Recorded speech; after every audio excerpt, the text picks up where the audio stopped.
ख़वातीन व हज़रात अस्सलाम वालेकुम। बिल तहकीक टीवी से आपका मेज़बान मोहम्मद यूनुस अली नूर आपको खुशामदीद कहता है। नाज़रीन, हस्बे मामूल एक इंतहाई अहम मौजू के साथ आज भी जो प्रोग्राम का आज के प्रोग्राम का जो मौजू है वो इंतहाई अहम है, जिसमें हम आज डिस्कस करेंगे how sustainable development is possible. ख़वातीन व हज़रात, सस्टेनेबल डेवलपमेंट को अगर मैं शॉर्ट लफ्ज़ों में बयान करूँ तो सस्टेनेबल डेवलपमेंट का मेन थीम है टू प्रोटेक्ट द लाइफ। हमने कुर्राए ज़मीन को सेव करना है और हमने जो है वो लाइफ्स को इम्प्रूव करना है, हमने पॉवर्टी को ख़त्म करना है। यूएन जैसी जो बड़ी ऑर्गेनाइजेशंस हैं वो इस पे बड़ी जो है वो सीरियसली काम कर रही हैं। वो इस पे अपना प्रॉपर एक टीम तश्कील दे चुकी हुई हैं और इस पे उन्होंने पूरा एक जाल बिछा दिया हुआ है कि सस्टेनेबल डेवलपमेंट जो है वो कैसे पॉसिबल है। नाज़रीन, यहाँ पे अगर मैं बात करूँ तो जैसे 70s में 80s की जो डेवलपमेंट थी उसमें इंडस्ट्री जो थी वो इतना रेगुलेट नहीं कर रही थी और जो हमारी कुर्रा ज़मीन थी वो महफूज थी, क्लाइमेट इतना ख़राब नहीं था। तो बीइंग अ ह्यूमन ये हमारी ज़िम्मेदारी बनती है कि हम जो है वो ज़मीन पे इस तरह से जो है वो डेवलपमेंट करें कि जो है हम अपने आने वाली नई नस्लों के लिए को अच्छा खासा हम इन्वायरमेंट दे के जाएँ। अगर हम कोई ऐसी जो है वो डेवलपमेंट करते हैं, हम अपनी इंडस्ट्री को इस तरह से रेगुलेट करते हैं, हम अपने बिजनेस को इस तरह से ग्रोथ करते हैं, हम जो इंसानियत के सारे तकाज़े हैं वो पूरे करते हैं, ठीक है। लेकिन अगर हम अपनी क्लाइमेट को सेव नहीं करते, अगर हम अपनी कुर्राए ज़मीन को महफूज नहीं रख पाते तो हम आने वाली नस्लों के साथ इंसाफ नहीं कर पा रहे होंगे, हम जो है वो सस्टेनेबल डेवलपमेंट के लिए काम नहीं कर रहे होंगे। एक अशरफ मखलूक होने के नाते हमारे पे ये फ़र्ज़ बनता है कि हम अपने साथ साथ अपने दूसरों का भी ख्याल रखें, अपनी आने वाली नई नस्लों का भी ख्याल रखें। यूएन जैसी जो इतनी बड़ी ऑर्गेनाइजेशंस हैं, जो इतने जो हैं वो तरक्की याफ्ता मुआशरे हैं, सस्टेनेबल डेवलपमेंट के लिए वो इतने काम कर रहे हैं, वहाँ पे हमसे ज़्यादा ग्रोथ हो रही है, लेकिन वो अपने क्लाइमेट को प्रायोरिटी देते हैं, वो अपनी जो है वो जहाँ जो इर्द गिर्द का माहौल है उसको जो है वो प्रायोरिटी देते हैं, उसको ख़राब होने से बचाते हैं, जिससे सेहतें भी अच्छी रहती हैं और जो ज़मीनें हैं वो ज़्यादा फर्टिलाइज रहती हैं और वो ज़्यादा अच्छी ग्रोथ देती हैं, ज़्यादा अच्छी जो है वो अनाज उगाती हैं और वो अनाज जो है हमारी सेहतों के लिए भी अच्छा होता है। ख़वातीन हज़रात, ये वो दौर हमसे ज़्यादा दूर नहीं है। 70s और 80s का दौर जो है वो उसमें जो भी ग्रोथ थी, जो भी डेवलपमेंट थी, वो हमारे क्लाइमेट को ख़राब नहीं कर रही थी, वो हमारी ज़मीनों को ख़राब नहीं कर रही थी, हमारा अनाज ख़राब नहीं कर रही थी और हम लोगों की सेहतें भी अच्छी थी। तो अगर मैं यहाँ पे वही बात करूँ कि अगर जब जो ही फिर 90s का दौर आता है तो उसमें आके क्लाइमेट जिस तरह से ख़राब हुआ उसकी रीज़न यही थी कि हमने सस्टेनेबल डेवलपमेंट पे काम नहीं किया, हमने जो है वो सिर्फ डेवलपमेंट पे काम किया, हमने जस्ट जो है हम मुफाद परस्त हो गए और हमने जो है वो इंडस्ट्री लगाई, हमने जो भी काम किया उसमें हमने सिर्फ अपना मुफाद देखा, हमने क्लाइमेट को नहीं देखा, हमने जो है वो अपनी ज़मीन को जो है वो अच्छी से सेव नहीं किया, उसको प्रोटेक्शन नहीं दी, लाइफ को प्रोटेक्शन नहीं दी। फिर उसमें ये हुआ कि इन दी एंड ये फिर हम सारी क्लाइमेट के जो है वो उसमें घेरे में आ गए और हमारी सेहतें ख़राब होना शुरू हो गई और आज आलम यह है कि हम हर इंसान एक दूसरे को बात तो करता है, लेकिन जो है वो जब उस पर अपने पे बात आती है तो वो कभी भी जो है वो सारे एनवायरनमेंट को फॉलो नहीं करता, प्रोटेक्ट करने की कोशिश नहीं करता और वही चीज़ें रिवर्स हो गए। फिर हम आज जो है मिलावट वाला केमिकलाइज्ड और अपना इम्प्योर दूध पी रहे हैं, मेडिसिन हमें अच्छी नहीं मिल रही है क्योंकि हमारे प्लांट्स पे जो है प्रॉपर काम नहीं हो रहा, हमें जो सब्जियां मिल रही हैं, हमें जो फ्रूट्स मिल रहे हैं, जो हमारी बेसिक नीड्स हैं, ठीक है, वो सारी हमें जो है वो इम्प्योर मिल रही है। उसकी रीज़न ये है कि हम जो है एक दूसरे को हम एम्फसाइज तो करते हैं लेकिन खुद पे हम जो है वो कभी भी चीज़ इम्प्लीमेंट नहीं करते कि हम थोड़ी देर के लिए खुद को स्टॉप कर लें और हम जो है ना वो चीज़ें जो है वो जो हमारे इन्वायरमेंट फ्रेंडली नहीं है वो ना करें। उसमें हम सिर्फ अपना फ़ायदा सोच रहे होते हैं और दूसरों को पॉइंट आउट कर रहे होते हैं कि वो ऐसा क्यों नहीं कर रहा होता। तो ख़वातीन व हज़रात, सस्टेनेबल डेवलपमेंट के लिए ना सिर्फ ये ज़रूरी है, सस्टेनेबल डेवलपमेंट में ये भी आता है कि हम एक मेहनतफुल लाइफ गुजारें, हमारी जो लाइफ है वो बड़ी मेहनत वाली लाइफ हो। हम अगर इशारे पे खड़े हैं तो हम इशारे की तमीज़ का ख्याल रखें, ठीक है। अगर हम स्टडी कर रहे हैं या हमारे पास एक एजुकेशन इंस्टीट्यूट है तो हम उसमें जो है अगर हम जो है एम्प्लॉयर है तो हम अपना एम्प्लॉयर की तमाम जिम्मेदारियाँ जो है वो अदा कर रहे हों और जो वहाँ पे स्टूडेंट्स हैं जिनका लर्निंग जो है वो पीरियड होता है, वो जो है वो ज़िम्मेदारी से सीखें, क्योंकि कल को उन्होंने बागडोर संभाल के, ये एक मशक़ की मानद होता है कि आपने आज आप सीख रहे हैं, कल आप सिखाने वाले होंगे। जब आप अच्छा सीखेंगे, कल आप सिखाएंगे भी अच्छा। जब आप अच्छा शहरी बनेंगे तो फिर एक अच्छा मुआशरा जो है वो एक डेवलपमेंट होगी, और उससे जो है एक सुकून आएगा, एक जो है वो पीसफुल फ़िज़ा कायम होगी। ख़वातीन हज़रात, इसमें कोई दो राय नहीं कि हम हर काम में मगरब को फॉलो करते हैं। हम चाहते हैं हमारी गाड़ी वो हो, ठीक है, जो मगरब से जो है वो फर्निश होकर आई हो, हमारे पास जो है ना वो तमाम जो अप्लायंसेस हैं वो हों, जो हमारे जो है वो अच्छे एक डेवलप्ड कंट्री से जो है वो रेडी होके आए हों, ठीक है। लेकिन हमें उनका जो लाइफस्टाइल है वो भी अपनाना है। आइए देखते हैं कि यूएन ने जो है ना वो क्या हमें वो पैरामीटर्स दिए हैं कि जिन पे हम अमल पैरा करके तो हम सस्टेनेबल डेवलपमेंट के लिए बेहतरीन काम कर सकते हैं। उसमें सबसे पहले सस्टेनेबल डेवलपमेंट के लिए जो एलिमेंट्स ज़रूरी हैं उनको डिस्कस करेंगे, और ये वो एलिमेंट्स हैं मतलब ये हमारी लाइफ में भी आ जाएंगे। सबसे पहले क्या होगा, सस्टेनेबल डेवलपमेंट के मुताबिक जब हम अपनी लाइफ को जो है स्पेंड करेंगे तो उसमें ये होगा कि नो पॉवर्टी होगी। पॉवर्टी बिल्कुल जो है ना वो रहेगी नहीं, ठीक है, उसमें हर एक उसका फ़ायदा होगा। फिर ज़ीरो हंगर आ जाएगी, कोई भी इंसान भूखा नहीं सोएगा। Good health and well being, ठीक है, हमारी सेहत भी अच्छी हो जाएंगी, हम एक वेल बीइंग के तौर पर हम लाइफ गुजार रहे होंगे, ठीक है।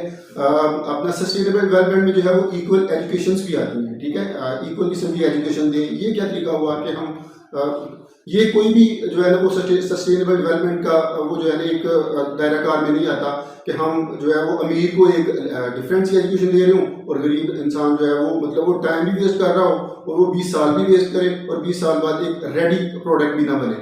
तो इसके लिए क्वालिटी एजुकेशन जो है वो इक्वल एजुकेशन चाहिए हमें, ठीक है। जेंडर जो है जेंडर इक्वालिटी चाहिए। इसमें जेंडर इक्वालिटी में एक बीइंग अ मुस्लिम, एक जो है वो सहाफ़त का स्टूडेंट होने के नाते मैं ये ज़रूर कहूँगा, मैं अपनी माँओं को, बहनों को जो है मेरा एक पर्सनल जो है वो फ़र्ज़ बनता है कि मैं जेंडर इक्वालिटी में ये ज़रूर कहूँगा कि माएँ बहनें, ठीक है, जेंडर इक्वालिटी पे जो है वो ज़रूर बिलीव करें, लेकिन वो अपने पर्दे का एहतमाम ज़रूर करें, क्योंकि ये जो ज़िंदगी है ये बड़ी मुख्तसर सी ज़िंदगी है। अबद की ज़िंदगी जो है वो एक परमानेंट ज़िंदगी है। कल को उनको अल्लाह के हुज़ूर पेश होना है, तो अगर वो पर्दे का ख्याल रखेंगी और उस फिर जो है ना वो जेंडर इक्वालिटी पे जो है वो बिलीव करेंगी, तो फिर उसमें ये होगा कि उनकी दुनिया भी जो है वो संवर रही होगी और आखिरत भी संवर रही होगी और कब्र के बिच्छू से भी बच रही होंगी, क्योंकि वहाँ पे तो फिर जो है ना वो इन दी एंड आपने जो है ना जो रियलिटी चीज़ें हैं उनको जो है ना वो फेस करना है। तो जो अबद की ज़िंदगी है वो एक हकीकी ज़िंदगी है। कभी भी जेंडर इक्वालिटी में आके ख़वातीन को स्पेशली जो है वो कभी भी इतना ओवर नहीं होना चाहिए कि वो जो है ना मुआशरे दुनिया में भी जो है ना वो तंग हों और आखिरत में भी उनको जो है ना वो सख्त जो है वो इम्तिहान से गुजरना पड़े। और चूँकि ख़वातीन जो होती हैं उनकी वजह से उनके भाइयों की, उनके वालिदैन की जो है वो इज़्ज़त होती है, और उनकी जो इज़्ज़त जो होती है वो इंसान की ज़िंदगी का ब्लड होती है। क्लीन वाटर चाहिए और सैनिटेशन चाहिए। अगर आपके पास क्लीन वाटर है लेकिन सैनिटेट नहीं हो रहा सही तरह से, तो फिर भी वो कोई तरीकाकार नहीं है, ठीक है। हम अपने एनवायरनमेंट में देखते हैं, हम जो है ना वो सैनिटेशन का निज़ाम देखते नहीं, उधर घर बना लिया और सैनिटेशन जो है ना हम जिधर मर्जी ओपनली कर देते हैं। तो ये सारी जो है ना वो लाइफ को डिस्टर्ब करती हैं और एक जो है वो डिसेंट लाइफ बिल्कुल भी नहीं देती हैं, ठीक है। वर्क विद इकोनॉमिक ग्रोथ, हमने काम जो भी करना है उसमें हमारी इकोनॉमिक ग्रोथ कर रही हो। ऐसा ना हो कि जो है वो हम जो है ना वो मतलब काम तो कर रहे हो लेकिन उसकी ग्रोथ कोई ना हो, ना घर को फ़ायदा हो, ना पर्सनली हम खुशहाल हो रही हूँ, प्रॉस्पर हो रहे हूँ, और ना उसका मुआशरे को या स्टेट को कोई फ़ायदा हो रहा हो। इंडस्ट्री ज़रूर लगानी चाहिए। यंगस्टर्स को मेरा मैसेज है, एक मैं चूँकि अपनी जो है वो कौम से मुखातिब हूँ, तो अपनी कौम के यंगस्टर्स को मैं ये ज़रूर मैसेज दूंगा कि वो जो भी काम कर रहे हों, लेकिन अब वो जॉब कर रहे हों या कहीं पे भी जो काम कर रहे हैं, लेकिन उनके माइंड में जो है वो एक क्रिएटिव इनोवेटिव जो है वो उनका माइंडसेट होना चाहिए, और उनको इंडस्ट्रियलिस्ट बनने के लिए या उनको अपना साइड बिजनेस लाजमी डेवलप करना चाहिए, जिससे उनके अंदर एक एक्स्ट्रा नेचुरल जो है वो टैलेंट बिल्ड हो रहा होगा। और उनको वो ज़्यादा इसमें प्रॉस्पर करेगा। और जब उनके पास जो है वो सेल्फ डिटर्मिनेशन होगी या जब उनके पास जो है वो कोई मतलब सेल्फ एम्प्लॉयड बनने की जो पावर होगी, तो वो जॉब में कभी भी कंफ्यूज होकर जॉब नहीं करेंगे, डर के जॉब नहीं करेंगे, किसी का प्रेशर लेके जॉब नहीं करेंगे। वो एक दिलेरी के साथ जॉब करेंगे, और जब दिलेरी से जॉब करेंगे तो कभी भी जो है ना वो उनकी जो मेंटल जो टॉर्चरनेस है वो उससे बच सकेंगे। तो मेरी अपने कौम के जो है वो यंगस्टर से मेरी स्पेशल मैं गुजारिश करूंगा कि बड़ी कौम बनने के लिए आप अपने अंदर एक सेल्फ एम्प्लॉयड का जो है ना वो एक डिटर्मिनेशन लेके आएँ, वो ज़रूर करें। ठीक है। आगे जो पॉइंट है वो ये है कि इनोवेशन के साथ साथ इंफ्रास्ट्रक्चर भी बहुत अच्छा होना चाहिए। इंफ्रास्ट्रक्चर अच्छा होगा तो कन्वीनियंटली काम कर सकेंगे। लेट्स सपोज मैं एक ऑफिस में बैठा हूँ, मैं बैंक में जॉब कर रहा हूँ, तो मेरे पास अपना 10 कस्टमर एट अ टाइम आ गए हैं, तो अब कस्टमर भी जो है ना वो जो है ना फ्रस्ट्रेशन में आएंगे, मैं भी फ्रस्ट्रेट हो रहा हूँ जब उनका प्रेशर मेरे पे आएगा। तो इसलिए गवर्नमेंट को चाहिए कि इंफ्रास्ट्रक्चर पे बेहतरीन जो है वो अपना इन्वेस्ट करे। इंफ्रास्ट्रक्चर बहुत फास्ट होना चाहिए, चीज़ें कन्वीनियंटली चलनी चाहिए, कभी भी चीज़ें स्लो नहीं चलनी चाहिए। बैंक्स में अक्सर ये होता है, क्योंकि मेरा चूँकि बैंकिंग का जो है वो वसीओ अरीज़ तजर्बा है, तो मैंने बैंकिंग में ये जो है ना काफ़ी लोगों को जो है ना फ्रस्ट्रेट होते हुए देखा है। वो घर में स्पेशल टाइम लेके या ऑफिस से स्पेशल टाइम लेके बैंक में आते हैं, आगे बैंक का सिस्टम नहीं काम कर रहा होता, फंक्शनल नहीं होता, इन वर्किंग नहीं होता।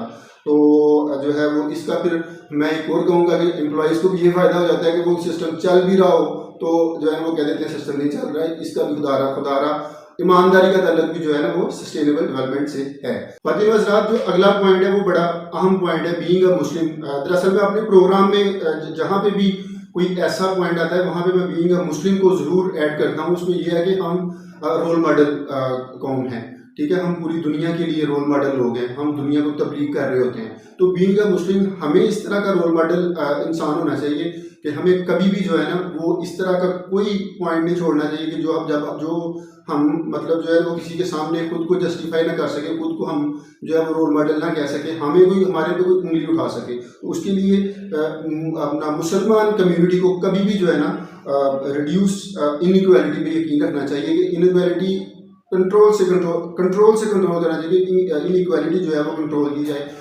इनइक्वालिटी जब हम कंट्रोल कर लेंगे तो उससे हम जो है वो किसी को कम से कम असासे कम तरीके का शिकार होने से बचा लेंगे। रिस्पॉन्सिबल कंजम्पशन एंड प्रोडक्शन, जो कंजम्पशन हम जितनी भी करें वो रिस्पॉन्सिबल करें, जितनी हमारी ज़रूरत है उतनी कंजम्पशन करें। ठीक है, या जितनी ज़रूरत है उतनी प्रोडक्शन लाजमी करें। ऐसा ना हो कि हम जानबूझ के कम प्रोडक्शन करके तो हम जो है वो उसकी जो प्राइसेस हैं उनको इतना हाई कर दें और वो हम ब्लैकमेल करें। तो ये भी एक मुस्लिम कम्युनिटी की तो वैसे जो है इसकी इजाज़त नहीं है। लाइफ बिलो वाटर, जो बिलो वाटर लाइफ है उसका बड़ा ख्याल रखना चाहिए, वो हमारी ज़िंदगी के लिए भी बड़ी ज़रूरी है। और जो है लाइफ ऑन लैंड जो है वो भी जो है ना एक हमारी ज़िंदगी का अहम हिस्सा है। ठीक है, उसके लिए भी हमें बड़ा ख्याल रखना चाहिए। अपने पेट के अलावा भी जो है ना वो चीज़ों की जो हमारी इखलाकी जिम्मेदारी है नाज़रीन, उनको भी हमें पूरा करना चाहिए, वो भी एक इंसानियत का तकाजा है। ठीक है, लेकिन अनफॉर्चुनेटली हम इसको कर नहीं पा रहे हैं, तो जिसकी वजह से हम डिस्टर्ब हैं। और हम सिर्फ खुद ही डिस्टर्ब नहीं, हमारी आने वाली नस्लें भी डिस्टर्ब हैं, तो वो हमारे ज़हनों के ऊपर जो है ना वो बोझ बनी हुई हैं चीज़ें। नेक्स्ट वन और last one, peace, justice and strong institutions. Strong institutions चाहिए हमें। ठीक है, जब इंस्टीट्यूट से जो है वो अच्छे से हमें जो है ना वो मिल रहे होंगे रिजल्ट्स, तो वो हम ये है कि हम बड़े अच्छे से चीज़ें कन्वीनियंटली हम जो है ना वो रिसीव करके तो आगे हम जब हम जो है ना वो मतलब अदारों से हम खुश नहीं होंगे तो हमारी ज़िंदगी जो है ना आधी ज़िंदगी तो अदारे जो है ना वो ले जाएंगे और हमें मेंटली टॉर्च करके रखेंगे। तो ये सारी चीज़ें जो है ना मतलब ठीक है, कुछ गवर्नमेंट लेवल पे भी हैं, लेकिन फ़र्द को जो है वो अपनी जो है वो जिम्मेदारी अदा करनी होगी, अपने इंसानियत के तकाजे पूरे करने होंगे, अपने शहरी होने के तकाजे पूरे करने होंगे, जिससे हमारी ज़िंदगी भी बेहतर होगी और हमारे मुआशरे की ज़िंदगी भी बेहतर होगी। हमारी आने वाली नस्लें भी जो हैं वो इससे जो है वो मुस्तफ़ीद होंगी और हम एक सस्टेनेबल मुआशरा जो है वो हम खड़ा करने में कामयाब हो जाएंगे। इसी के साथ अपने मेज़बान मोहम्मद यूनुस अली नूर को इजाज़त दीजिए, मिलते हैं अगले प्रोग्राम में। अल्लाह हाफिज़।